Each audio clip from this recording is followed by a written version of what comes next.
বারান্দায় দাঁড়িয়ে আছে, বাহিরে ঝড় উঠেছে, আর তার চাইতেও বেশি ঝড় উঠেছে পূজার মনে। তখনই সেখানে মহারাজ আসে।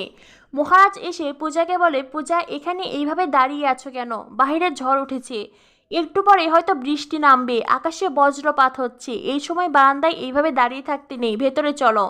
পূজা মহারাজের কথার কোনো উত্তর দেয় না। মহারাজ পূজাকে বলে, তুমি তো এমন ছিলে না পূজা, তবে কেন এমন করছো? প্রথমে শপথ নিলে তুমি অন্ন জল মুখে তুলবে না, আর এখন এখানে এইভাবে দাঁড়িয়ে আছো, এতবার করে ভেতরে যেতে বলছি তবু তুমি যেতে চাইছো না, কেন এমন ছেলে মানুষই করছো?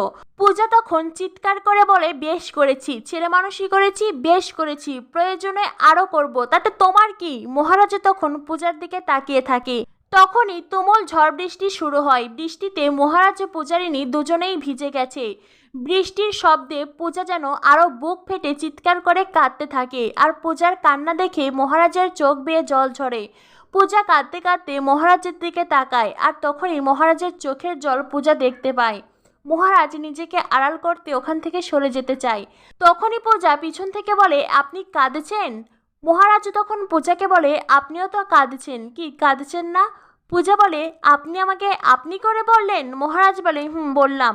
আপনি তো আমাকে আপনি করেই বলছেন, তাই আপনার কথাকে সম্মান দিয়ে আমিও আপনি বলছি। পূজা বলে, আমি তো অভিমান করেছি, তাই আপনাকে আপনি করে বলছি, আমি তো আপনার উপর রাগ করেছি। মহারাজ বলে, আমিও আপনাকে। এই বলে মহারাজ থেমে যায়।